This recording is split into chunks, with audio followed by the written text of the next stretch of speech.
तर नवोदय स्कॉलरशिपसाठी होत असलेल्या व्हिडिओमध्ये धडा 6वा वर्ग 4 स्वराज्य स्थापनेची प्रतिज्ञा. स्वराज्य स्थापनेची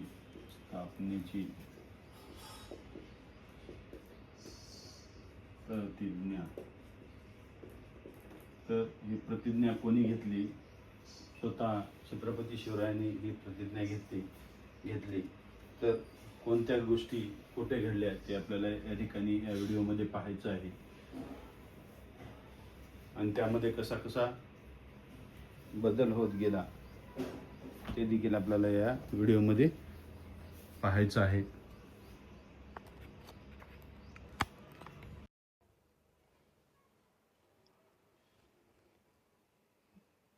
तर साधारण पुण्याच्या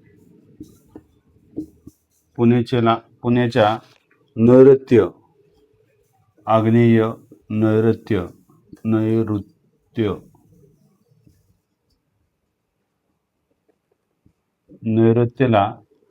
पुण्याच्या नैऋत्येला काय होतं? एक रायरेश्वराचं मंदिर होतं.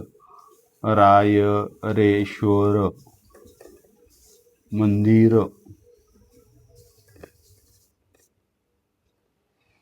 रायरेश्वराचं मंदिर होतं, देवालय. ते अतिशय प्रेक्षणीय होतं आणि 1645ला एक घटना घडली.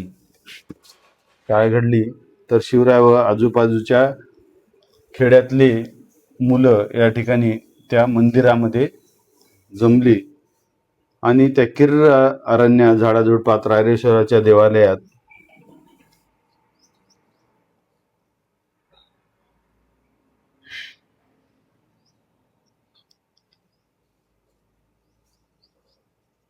तर रायरेश्वराच्या देवालयात ही चर्चा करण्यासाठी जमलेले असताना त्यांच्यामध्ये वेगवेगळ्या प्रकारचे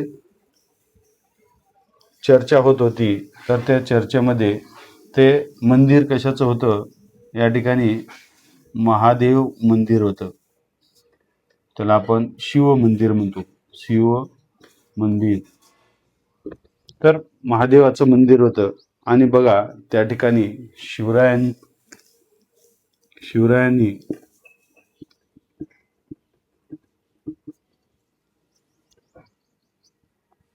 एक त्यांच्या मनात येणारे जे बोल होते ते बोल या ठिकाणी बोलून दाखवलेले आहे. शिवराय अतिशय लहान वयाने होते आणि त्यांच्या मनात मोठी भरारी होती. एक मोठा घाट घातला होता. देवालयात जमलेल्या सर्व सवंगड्यांना ते कळकळीने मनाने, म्हणजे त्यांच्यासोबत खूप असे त्यांचे मित्र या ठिकाणी जमलेले होते मंदिरामध्ये. तर त्यांच्या मनात आलेल्या गोष्टी किंवा त्यांच्या मनावर झालेला जो परिणाम होता तो परिणाम या ठिकाणी शिवरायांनी या मंदिरामध्ये आपल्या सवंगड्यांना बोलून दाखवले. गड्यांनो, मी आज तुम्हाला एक मनातली गोष्ट सांगू इच्छितो. तर आमचे वडील शहाजीराजे विजापूरचे सरदार आहेत. बघा, विजापूर, कर्नाटकात असलेलं विजापूर, तिथले म्हणजे विजापूरचा आदिलशाह यांच्या पदरी शहाजीराजे सरदार म्हणून कार्य करत होते. सरदार कुणाच्या? निजामशहाच्या पदरी किंवा निजामशहाच्या जहागिरीमध्ये ते कार्य करत होते. बघा, शिवराय म्हणाले की आमचे वडील म्हणजे शहाजीराजे हे आदिलशहाच्या विजापूर इथं सरदार म्हणून कार्य करत आहेत. त्यांनी आम्हाला येथे आपल्या जहागिरीचा अधिकार दिले आहे. हे कसे छान चालले आहे, पण गड्यानो यात मला मुळीच आनंद नाही, असं कोण म्हणाले? स्वतः शिवराय आपल्या सवंगड्याला सांगू लागले. असे कसे छान चालले आहे, पण गड्यानो यात मला मुळीच आनंद नाही. सुलतानाच्या वतनदारीवर आपण संतुष्ट राहायचं का नाही? त्यावेळेस हा जो भाग होता, हा भाग आदिलशहाकडे होता आणि आपण दुसऱ्याच्या उंजळीनं पाणी प्यायचं नाही. कोणाच्या म्हणजे आदिलशहा असो की नगरचा निजामशहा.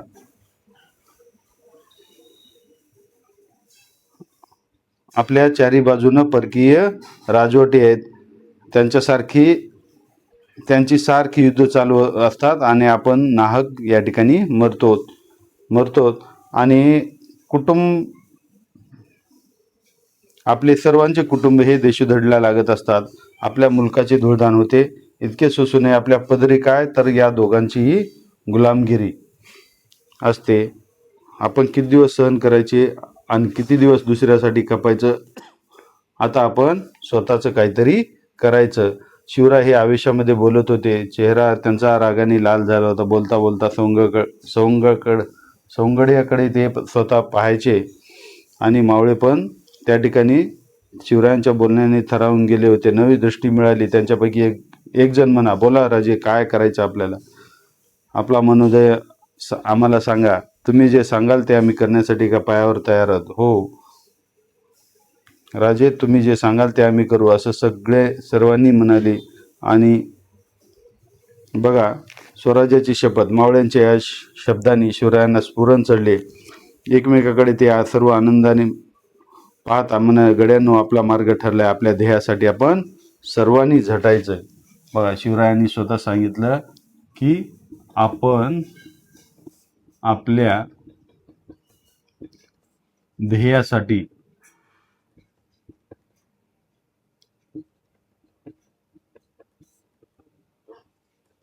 काम करायचे.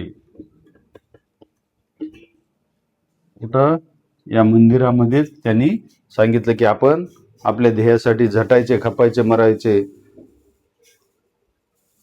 आपले ध्येय म्हणजे हिंदवी स्वराज्य. ध्येय कोणतं होतं? हिंदवी स्वराज्य हे ध्येय त्यांनी आपल्या सवंगड्याला बोलून दाखवलं. तुमचे माझे साऱ्यांचे स्वतंत्र, तुमचे हिंदू स्वराज्य तुमचे, माझे साऱ्यांचे स्वतंत्र राज्य स्थापन करायचे. परक्याची गुलामगिरी नको. आता उठा, या रायरेश्वराला साक्ष ठेवून आपण काय करूया? स्वराज्य स्थापनेसाठी आपण सर्वच या कामाला लागणार. सारे मंदिर शिवरायांच्या शब्दांनी घुमू लागले. हिंदवी स्वराज्याच्या रूपाने हे राज्य व्हावे अशी श्रीच्या मनात आहे. श्रीचे मनोरथ आपण पूर्ण करूया. शिवराय निश्चयाने बोलले. रायरेश्वराच्या देवालयातून सारे मावळे बाहेर आले.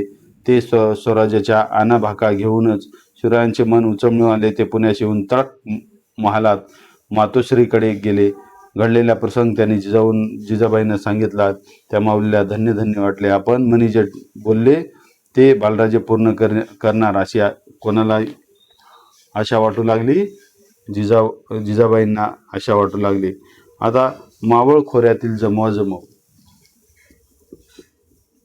मावळ खोऱ्यातील जमव. बघा, मावळ खोर. शिवराय आपल्या नव्या उद्योगाला लागले. मावळ्यांना घेऊन ते तलवारीचे हात करू लागले. म्हणजे घोडदौड सुरू झाली. डोंगरातील आडमार्ग शोधावे, खिंडी, घाट, चोरवाटा म्हणजे निरखावे असा नित्यक्रम सुरू झाला. शिवरायांनी मावळ्यांची अंतकरणे जिंकून घेतली. सर्व मावळीत शिवरायांसाठी वेडे झाले. शिवरायांसाठी जगायचे, शिवरायांसाठी मरायचे असे ते मानू लागले. आता शिवरायांच्या हालचालीला उधाण आले. समुद्राला भरती यावी तशी शिवरायांनी पुण्याभोवतीचे सर्व कोट किल्ले आपल्या सवंगड्यासह बारीक नजरेने निहाळले. चोरवाटा, भुयारे, तळगरे, दारुगोळा इत्यादी हत्यारे, त्याचबरोबर शत्रूच्या फौजाची ठाणी खडानखडा माहिती मिळवली. म्हणजे शिवरायांनी मावळ्यांत जमवलं, परंतु सर्व भागाची माहिती घेण्यास सुरुवात केली.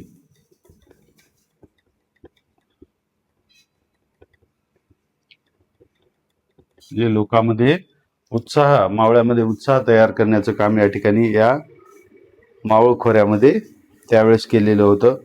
मावळांती सोबती 12 मावळ ठिकठिकाणी. आता नुसते मावळामध्ये एक नाही तर खूप अशी मंडळी होती. तर ते मंडळीमध्ये बघा, देशमुख मंडळी हे आपले वतन सांभाळायची, वतने सांभाळत.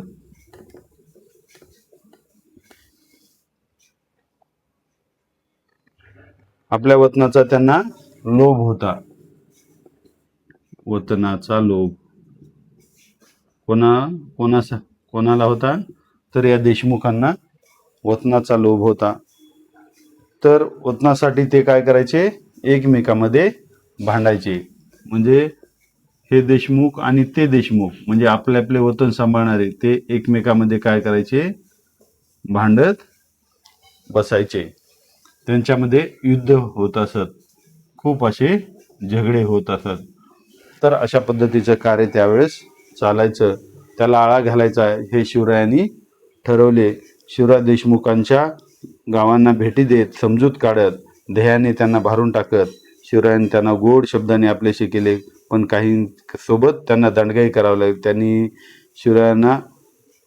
शिवरायांनी त्यांना वटणीवर आणले.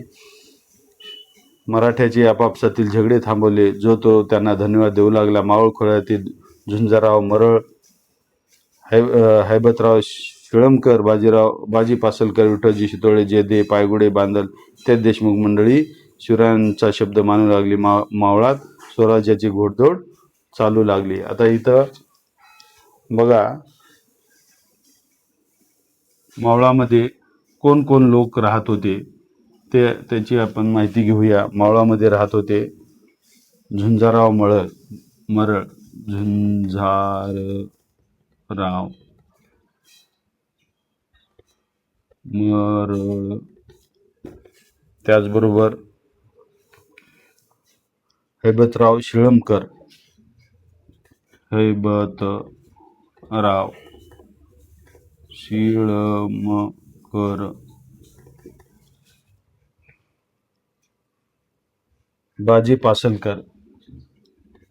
बाजी पासलकर,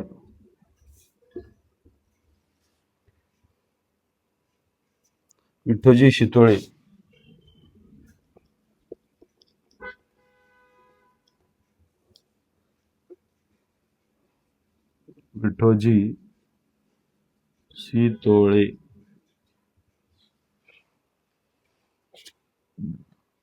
त्याचबरोबर जेधे पायगुडे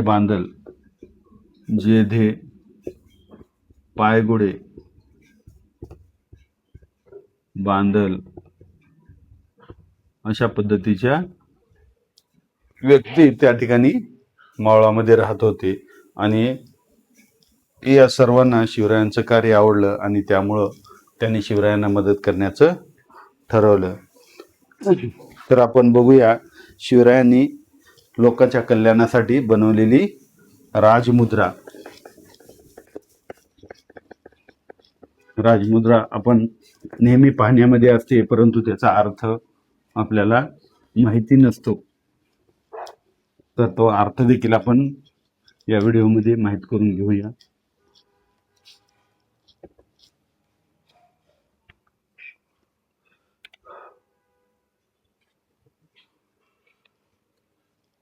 शिवरायांची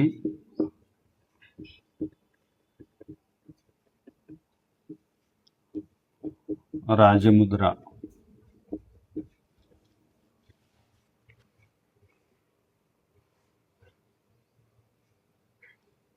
अष्टकोनीय राजमुद्रा या ठिकाणी त्यांनी तयार केलेली होती. तर जहागिरीचा कारभार सुरू झाला. शिवरायांनी राजमुद्रा तयार केली. ती राजमुद्रेवर अशा पद्धतीचे शब्द लिहिले गेले होते. प्रति पच्छ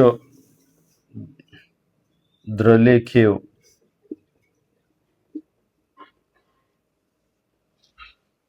वर्धिष्णू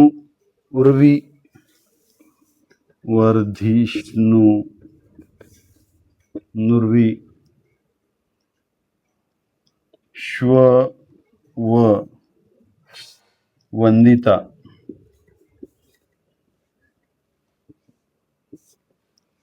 वंदिता शाह सुनो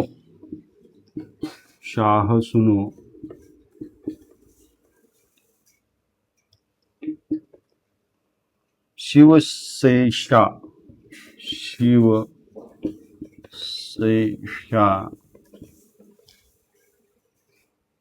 मुद्रा भद्राय राजते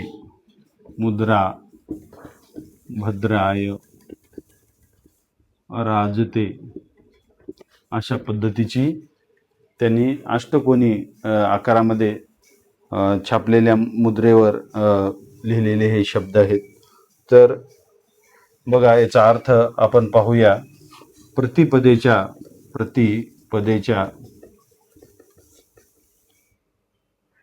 चंद्रकलेप्रमाणे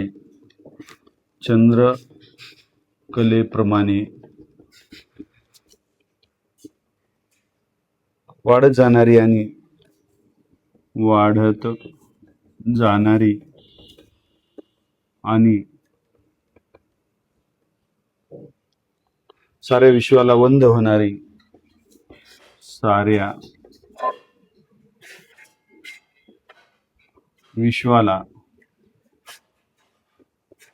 साऱ्या विश्वाला वंद्य होणारी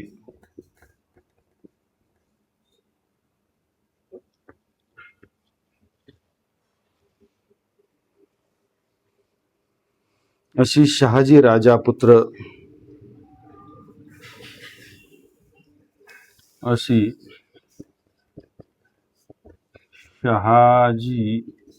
राजांचा पुत्र शिवाजीराजे यांची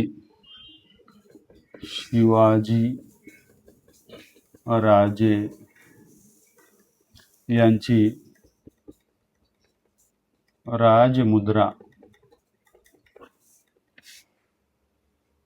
लोकांच्या कल्याणासाठी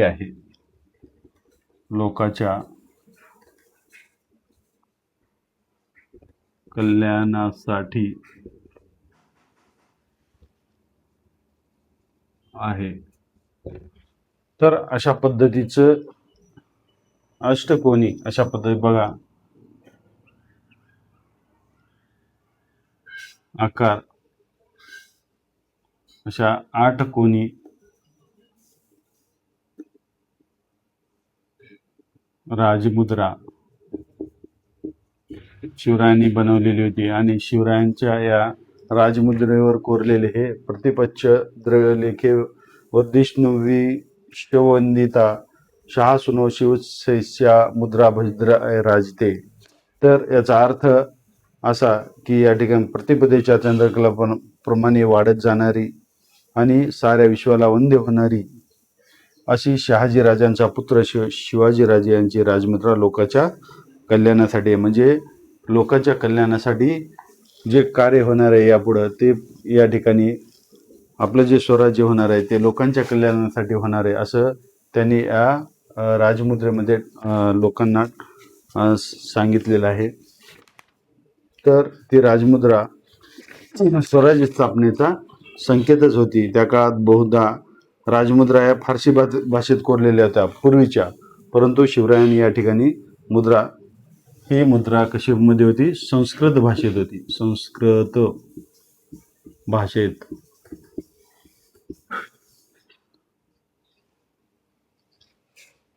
तर भाषेच्या बाबतीत असा प्रश्न येऊ शकतो, शिवरायांची राजमुद्रा हे कोणत्या भाषेमध्ये कोरलेली होती किंवा लिहिलेली होती? तर आपल्याला माहिती असलं पाहिजे ती संस्कृत भाषेमध्ये होती आणि त्यांचे शब्द किंवा त्याचा अर्थ आपल्याला माहिती पाहिजे.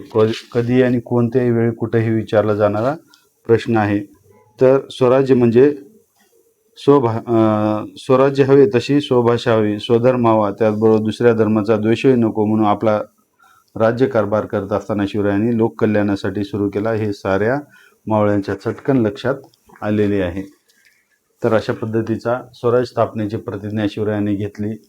राजेश्वराच्या मंदिरात तिथून घटना ज्या घडत गेल्या त्याचबरोबर या ठिकाणी राजमुद्रा पाहिली कोणत्या भाषेत? संस्कृत भाषेत. आणि राजमुद्रेचा अर्थ आपण या ठिकाणी पाहिलेला आहे.